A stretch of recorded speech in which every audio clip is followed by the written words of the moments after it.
Hola a todos, mi nombre es Sergio Beruzzi Pérez Mejía, estudiante de la Benemérita Universidad Autónoma de Puebla con matrícula 2019-41679, con fecha de entrega el 13 del 2 del 2022.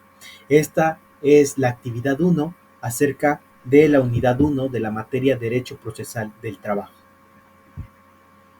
Lo primero que abordaremos en este video es acerca de la clase número 1 del profesor de Derecho Procesal del Trabajo, acerca de los antecedentes históricos del Derecho Procesal del Trabajo.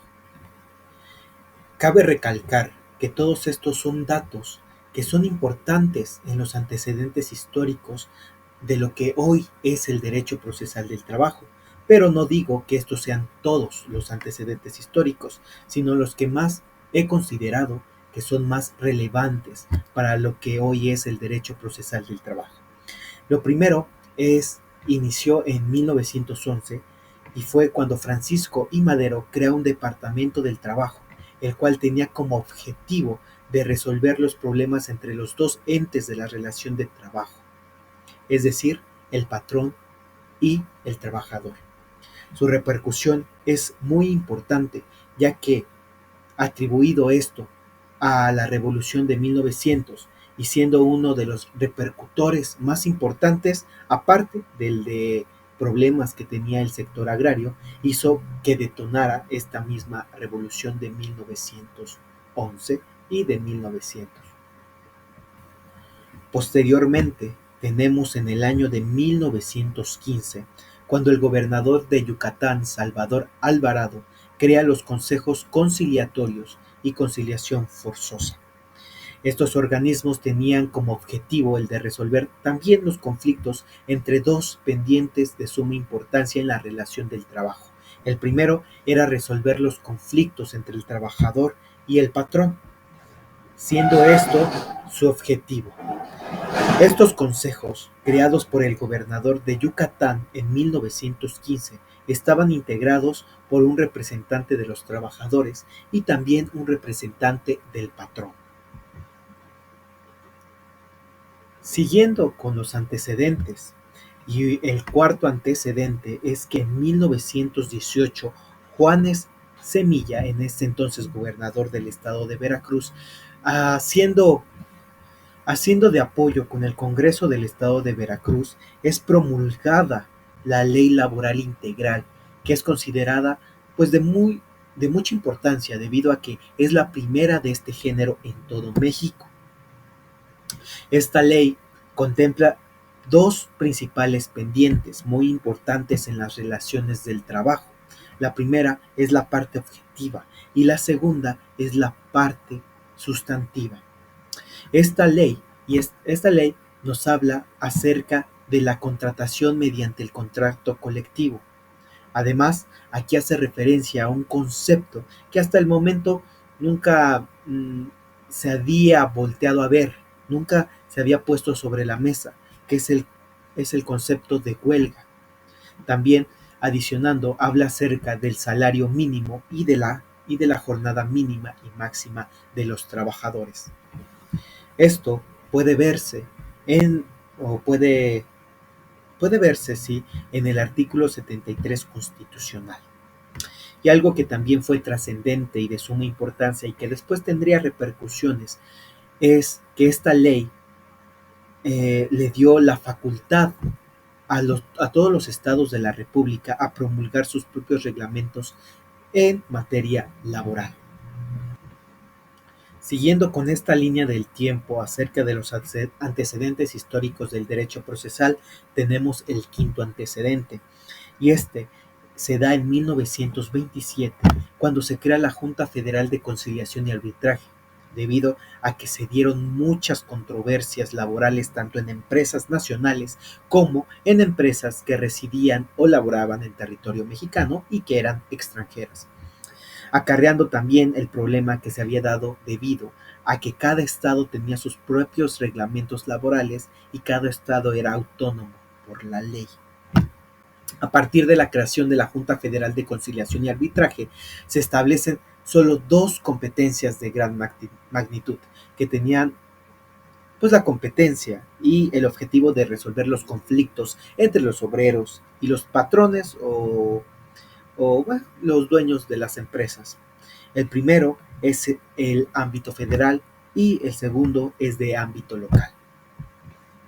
Continuamos con el sexto antecedente, y esto ocurre en 1931, cuando se promulga la primera Ley Federal del Trabajo. Esta entra en vigor en todo el territorio nacional el 18 de agosto de 1931.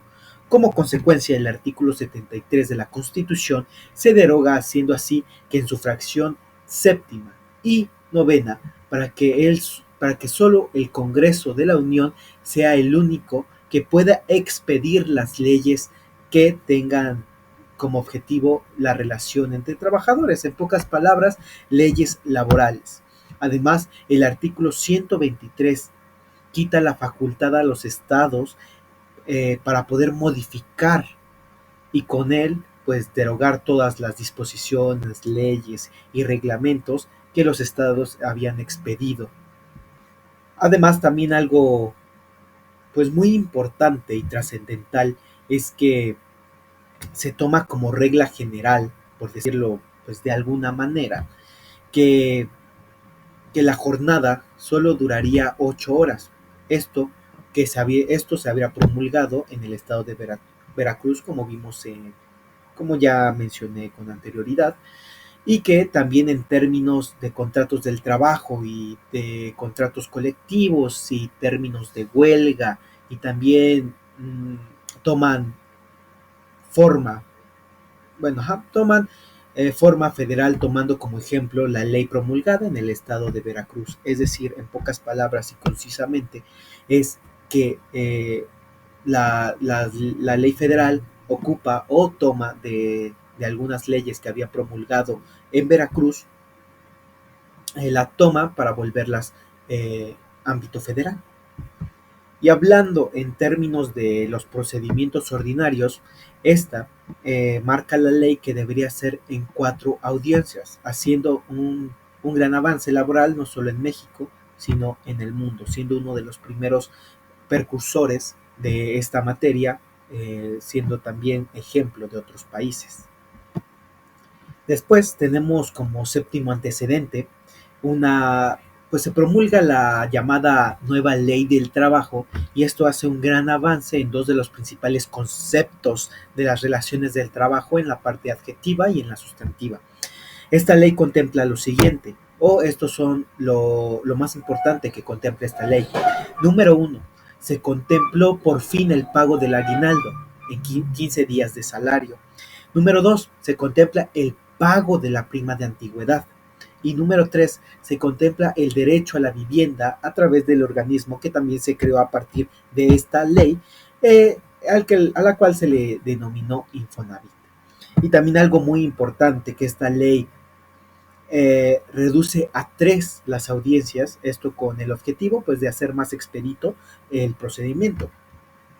¿Y cómo van estos procedimientos, estas audiencias? Pues es que la primera audiencia se integra por 2 audiencias. Es decir, esta primera audiencia conforma o se conforma por 2 audiencias. La primera etapa de conciliación y la segunda audiencia de ofrecimiento pues, de versión de pruebas, y la tercera y la última es el desahogo de pruebas. Y después tenemos el octavo antecedente, y es que en este entra en vigor a partir del 1 de mayo de 1980 la reforma procesal. Desgraciadamente, esta reforma pues no da muchos avances o no da un avance significativo en las condiciones del trabajo de los obreros o de las condiciones en las que debería mantenerse una persona pues con dignidad y con responsabilidad de los propios obreros y también del dueño de la empresa. Esta reforma se reduce a 2 las audiencias y que se dividen en 3 etapas. La etapa número 1 es la etapa de conciliación, la etapa número 2 la de decepciones, y la etapa número 3 de ofrecimientos y admisión de pruebas.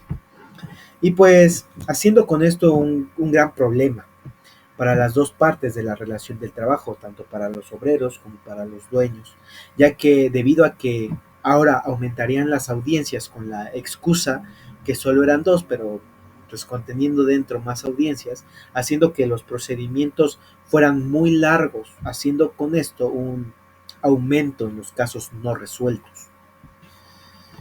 Después tenemos el noveno antecedente. Eh, inicia el 30 de noviembre del 2012, entra en vigor, es la reforma laboral que tiene como nombre el mismo año, 2012. En esta reforma se hacen muy pocas atribuciones y modificaciones que podrían mejorar las condiciones de los trabajadores. Estas eran modificaciones, pues por decirlo de alguna manera, superficiales y no tenían un trasfondo de mayor significancia. Si se tuviera que mencionar algunas atribuciones serían las siguientes, y es que el artículo 502 establece que en caso de muerte del trabajador que no esté bajo el régimen de seguridad social, el patrón debería indemnizar al beneficiario con un total de 730 días de salario. Después tenemos el décimo antecedente, y esta es la reforma del 1 de mayo del 2019 y considera las siguientes modificaciones o atribuciones a la relación del trabajo. Número uno, se crean tribunales laborales federales y locales. Número dos, creación del Centro Federal de Conciliación y Arbitraje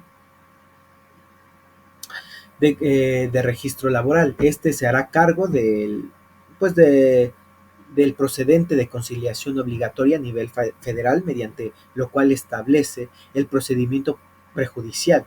Y número tres, el procedimiento ordinario, el cual se reduce nuevamente a dos audiencias como en la reforma procesal de 1980 y la primera audiencia denominada audiencia, pero para eliminar, que tiene por objeto depurar el procedimiento, como ya lo hemos visto, en qué consiste esta depuración del procedimiento. La segunda es la audiencia de juicio, donde el juez contará con las más amplias facultades, es decir, se le amplían sus facultades para poder conducir el procedimiento. Al terminar esta audiencia, el juez dentro de los 5 días hábiles siguientes dictará una sentencia. Y es así como acaba el primer tema de la unidad uno y empezamos con la clase número 2, la cual aborda fuentes del derecho laboral.